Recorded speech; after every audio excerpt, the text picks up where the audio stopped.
Hi everyone, really excited to have you here. And also nervous because I'm new to this, and that's why I make big mess ups like having my mute button still on. Whoops. So I'm going to try and just keep this 30 minutes, although we may run over by a few now, to give you hopefully some value, things that are useful to you, and I'm not going to do Q&As because that could make it drag on for quite a while. So if you have any questions, things you want to ask me, any further bits, put them in the chats, wherever you can comment, just let me know. I think we're live on YouTube, so you can comment below, and there's a live chat, there's Facebook Live, you can chat in that. Or send me an email afterwards, and I will get to those over the next couple of days with some Facebook Lives, or just replying to your questions in the comments, as and when, which is best. I'm trying to remember what I'd already said now. There'll be a workbook. I'll talk about a workbook that comes alongside this, so you'll either have had it in the email if you signed up that way. It's available in the links below the YouTube video, and I will post it below Facebook, the Facebook video. You don't need it as I'm going through, but it will hopefully help you to take this and actually work it through over the next few days in your own time, to actually make some of this properly actionable and make some proper steps going forwards. So without further ado, now that we seem to be up and running, see if this bit works. Yay, it did. I'll get into it. So I'm not going to do a big about me spiel. I think you should know that I am a nutritional therapist and a behaviour change coach, and I have a particular interest in inflammation, which I'll touch on a bit more later. You should probably also know that I used to be a really fussy eater, certainly until I was pretty much 30. I didn't eat many vegetables or fruit at all. And yeah, that's really bad. Whereas a few years later, fast forward a few years, I actually now eat pretty much every vegetable. I even have eaten bugs in Cambodia, which is a big thing for me, and I actually love vegetables. So I think you'll be fairly hard pushed to find someone who's been through quite such a massive diet transformation as I have. So I feel fairly qualified to talk to you about this. So let's get into it. We all know, should all know, that we need to eat healthy, and most of us, if you're here, it's probably because you're trying, you want to, something that you want to achieve. But when we actually look at it, the US Department of Health have found that actually the average American exceeds the amount of refined sugar, added sugar, refined grains, saturated fats, and sodium. And also the CDC found in 2018 that only 9.3% of Americans, adults, are getting the recommended amount of vegetables. And for high school students, that was just 2%, which is pretty shocking and quite atrocious, really, when you think about it. The UK isn't a huge amount better, so the NHS in 2017 said that 29% of adults get their 5 a day, which includes fruit and veg.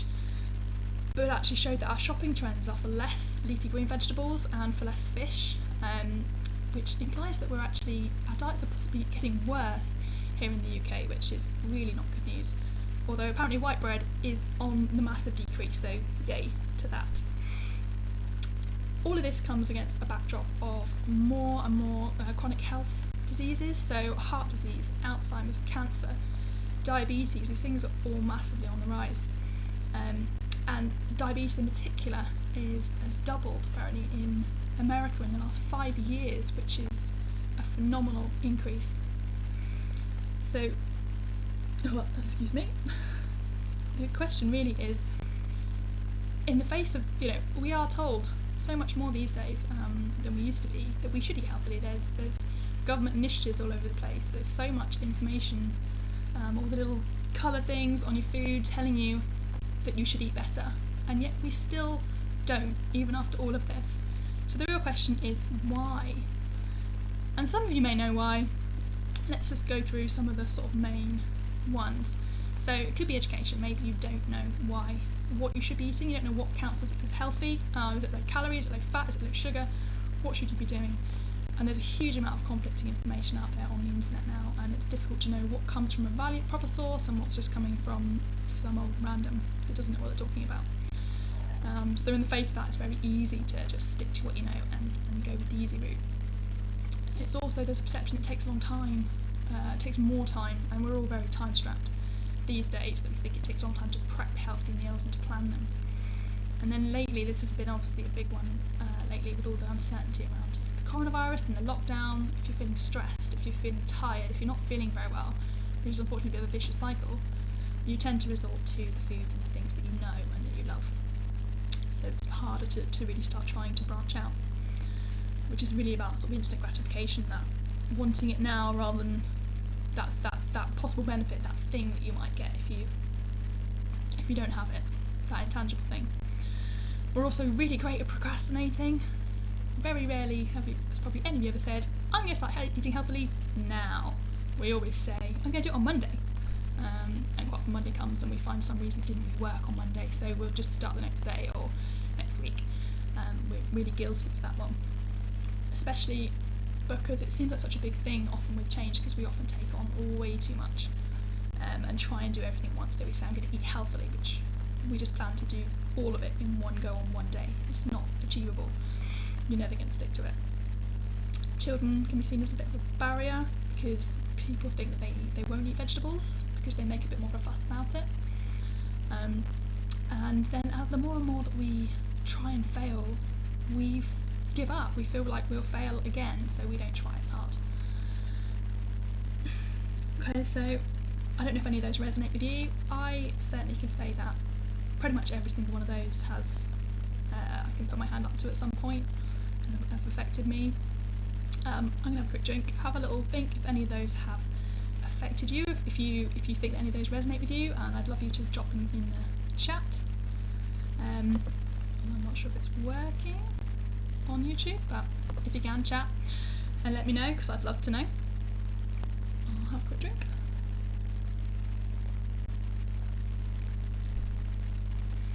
And then a lot of this is encompassed then by habits.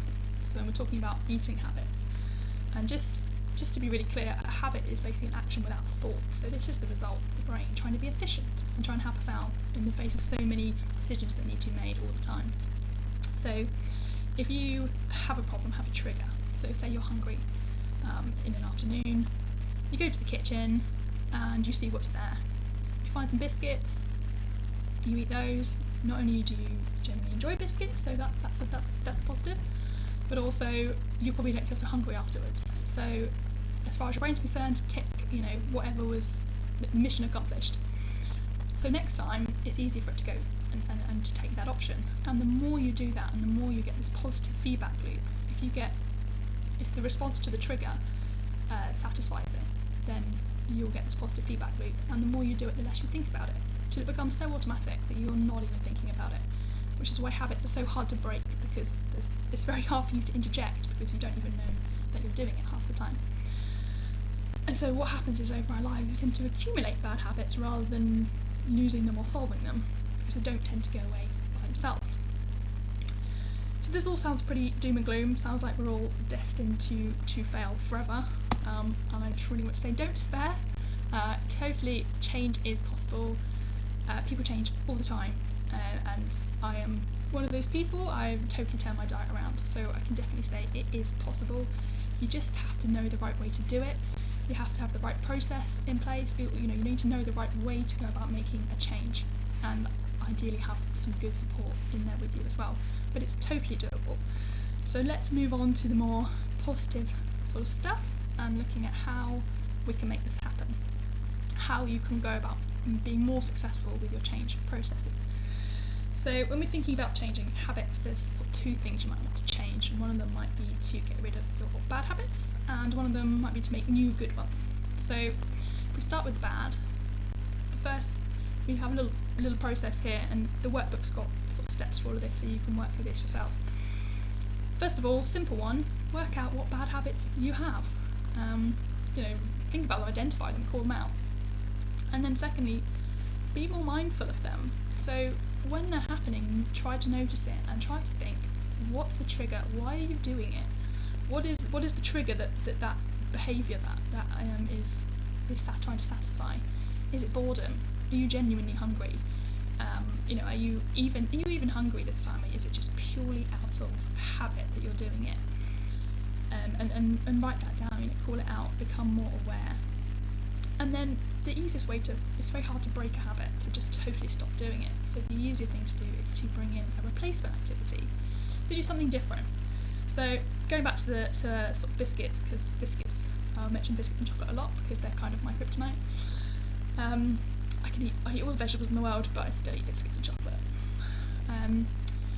So if you always have a 10:30 cup of tea, and while you're in there you always have a couple of biscuits because you stood around waiting for the kettle to boil. There they are. Great. Try and think about something else you could be doing for those 2 minutes. Whether that be some quick squats, a stretch, maybe if you're in the work office, that might not be, especially with an open plan kitchen. Maybe that's not the option. But think of something else you can do in those 2 minutes. Even something mindfulness is a great one to slot into the small gaps. Some breathing, some checking in with yourself. Many techniques of mindfulness, so find one that works. So that's sort of an example of some way you can bring something else in that's better, something that's actually a good habit. So number 4 is finding your real motivation, and we're going to go into that in more detail in a minute. And number 5 is don't beat yourself up. It's natural to not manage to do it every single time. So if some days you are swapping the biscuit for some squats, great. And if some days you're not, then don't beat yourself up. Try again the next day. And when you do succeed, really focus on how good that feels, and try and remember that feeling of success. Really congratulate yourself. Give yourself a big pat on the back. Let's not do this whole beating ourselves up and feeling guilty instead thing. That doesn't help. So then when we're talking about making new habits, which we identify the ones that we want to have, and then it's easier to make a new habit if you can attach it to something else. So if there's something you're already doing, like having breakfast in the morning, or that cup of tea you always have at lunchtime, if you can link it on to the back of something like that, then it's much easier to keep it in place. Obviously that's not always possible with with a lot of the changes, but if you can, that'll help. And then 3 is to start small. So it's really difficult to make one big change because it seems overwhelming. Just the thought of it can be enough to just put you off and to make you think that you won't succeed. So start small. Rather than saying, I'm going to eat healthily, I'm going to plan a whole week of healthy meals, which is going to take you a lot of time you probably won't really get around to. Just start with one day or even one dinner. Start small, and then as you succeed with that, build it up. You don't have to achieve everything in one day. Again, we'll get back to motivation in a minute, and celebrating your small wins again is really important there. Just to check I haven't missed anything. Okay, so when we're trying to make these new changes, especially when we can't link it to another habit or replace, and we're just trying to do it, it can be really hard. All these whys, all those things, procrastination, fear of failure, they all come back to haunt us. So what we really need to be able to do is to have a motivation, a reason, there's a real reason, not just, I want to eat healthily, it's bad for me, that's why I shouldn't do it. It's not going to motivate you to do something different. You need to have proper emotive reason to doing it. That's something that makes you that you can really stand strong in that moment when you're having that argument with yourself and say, no, this means so much to me that I'm going to do it, I can do it. So it's all about finding your why, and this it's quite simple. Really it's just about asking why lots of times and really finding out, not at this level what's important to you, but drilling it until you get down to the emotion sort of level of it. Okay, so I'm going to kind of just pretend I'm having a conversation with someone, just to show you how this sort of works, because this is kind of the important bit, this is the main bit of the day. And in the workbook there's a section a bit about this. So if someone comes up to me and says that they want to eat healthily, I would immediately ask them why. What's your reason? And they might say, well, it's because I want more energy. And I would say, well, why? Why is it important to you to have more energy? And they might say, well, because in the evenings, by the time we through the day and everything, and I just don't have the energy to play with the kids. So I want to be able to play with the children in the evening and interact with them more. So then I can go further and say, well, why is that important to you? And they might say something like, well, because I feel like a failure as a mother, because in the evenings I'm so tired that I keep making excuses for not doing things with them, and that makes me feel really guilty. So we're starting to get down to more of an emotive level, and we can push it even further and say, why is that important to you? And they might even be able to get further down and say, you know, that their children is the most important thing to them in the world, and that being able to be an active mother is kind of almost what they see the whole point of themselves as, and that therefore being able to play with the children is kind of the most important thing to them. So can you see how that is much more of an emotive reason than because it's not good for me, right? So hopefully next time when that person, or that's you, when that person goes to make a negative choice or has a choice about their health, whether to go with the habit or not, rather than saying, oh well, I should do it because it's good for me, or I won't do that because it's bad for me, they can say, well, if I do this, then it will mean I have more energy, I can play with my children, I can be, you know, an active mother and not feel this guilt. I can be the mother that I want to be, which is much more likely to make them actually make the right choice. So that's why it's all about getting right down to that emotive level. You've got to make it mean something to you, or you're not going to do it. Okay.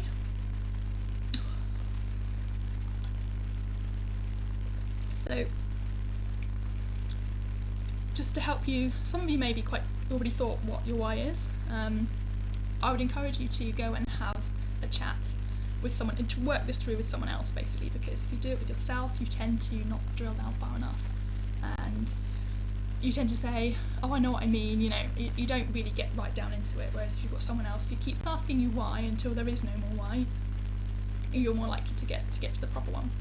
So either find someone to do it with, or do it with someone in the Facebook group if you're happy to sort of share it in there, or message me and I'm happy to go through this with people and keep asking you why, so that you can drill it down on Facebook Messenger or by email, whatever works for you. But it's important that you get right down to that level to really make this work.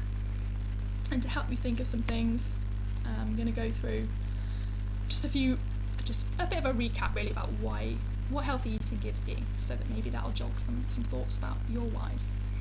But first I'm going to give you a bit of context. So your body is pretty amazing and also really complicated.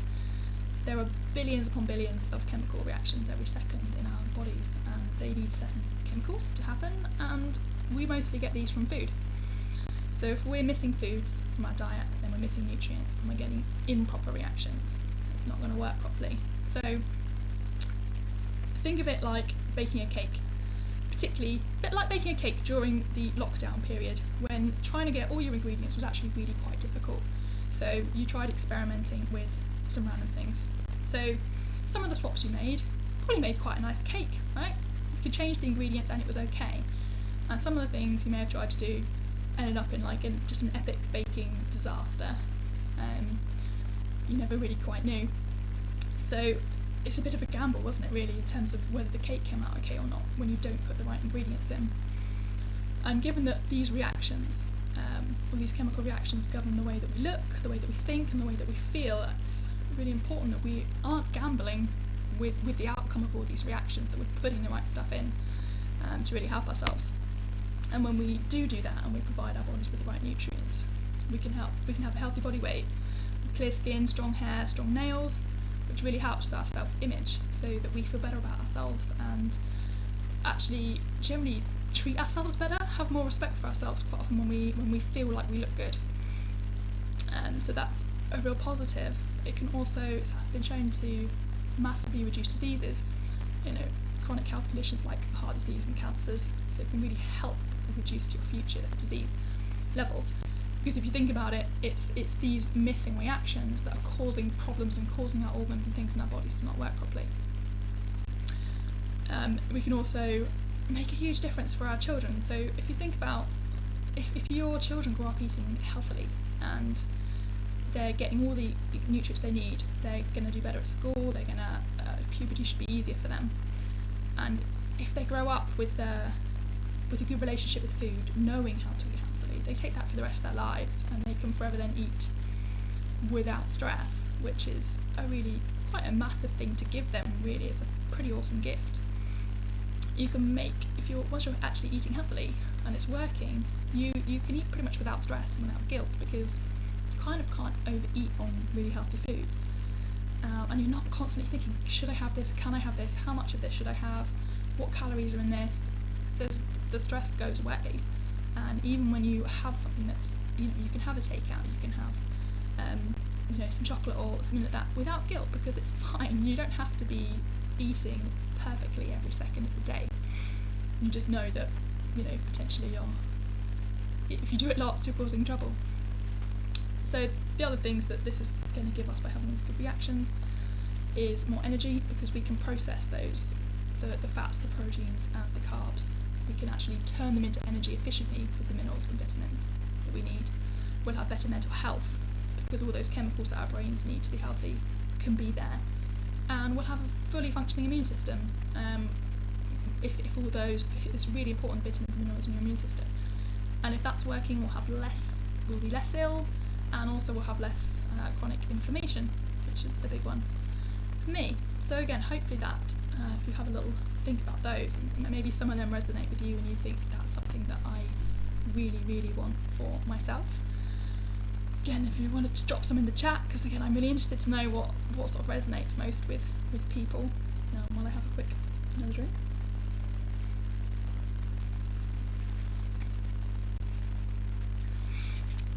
So while you're maybe having a little think or writing something in the chat, I wanted to kind of put some of this in maybe a bit more context and tell you about my whys.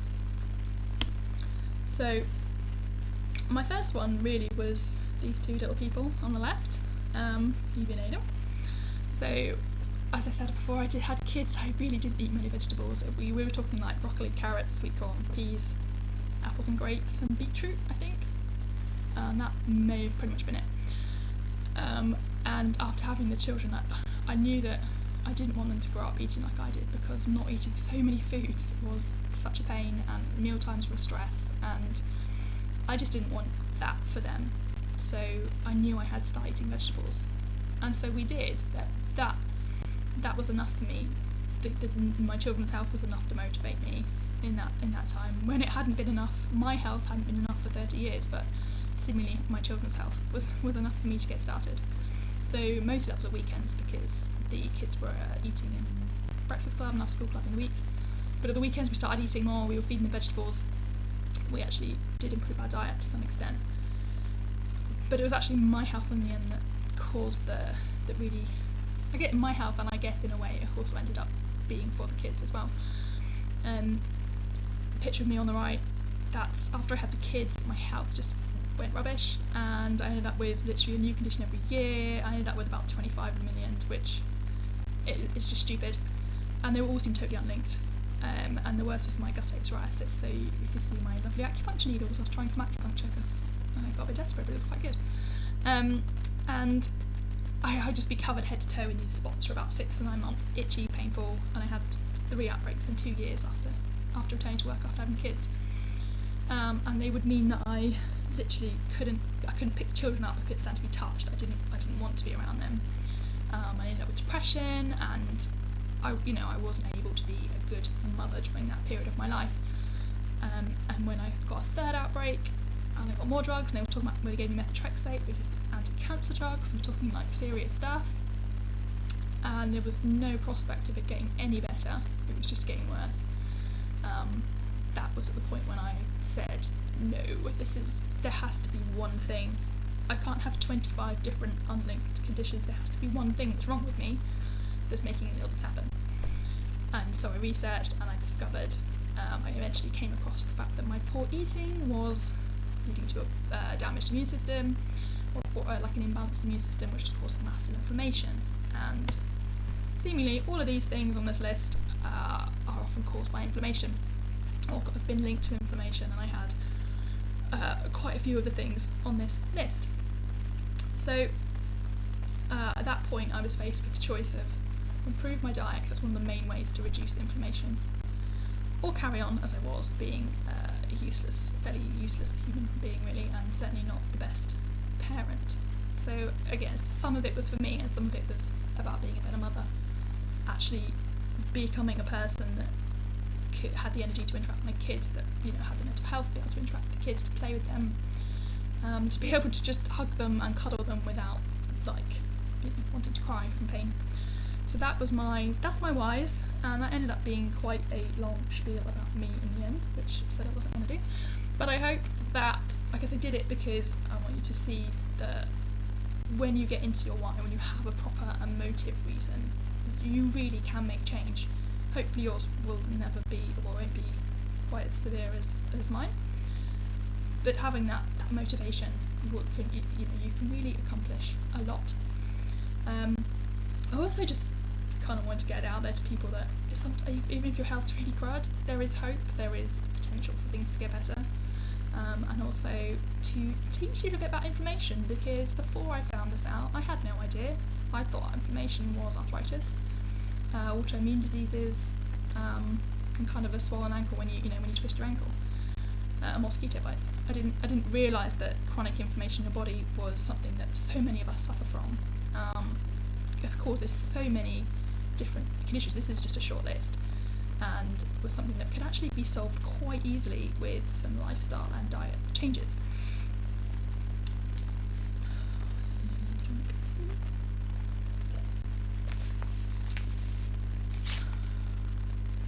So I'll be totally honest with you. I have some. Whilst I love to share all the stuff with people, and one of my missions is to share inflammation with people and make people more aware of it and how to cure it, because it's just not out there. I do have a slight ulterior motive, and that is that I've been hearing loads of people lately talk about how lockdown has made their diet really rubbish. They've gone back and got into all these awful habits, they're eating junk, they feel rubbish, they're put on weight, and they're kind of ready to get out of it. So I've sort of put together a sort of 10-day, sort of calling it a bit of a post-COVID reboot. It is essentially an anti-inflammation reboot, but reducing inflammation, one of the main things is just eating healthily. So really it's a healthy eating 10 days. So what I'm aiming to do is to help you get back to where you were beforehand, bring in a few new changes to eat healthily and to reduce any inflammation in your body. So we're talking light exercise, bringing in a bit more vegetables and some sort of trying make things to maybe reduce things like stress, looking at the things that are causing inflammation in our lives and what we can do about it. We're going to go deeper into making successful change, so really building on what I've talked about today, because that's just literally like the tip of the iceberg when it comes to learning to make successful change.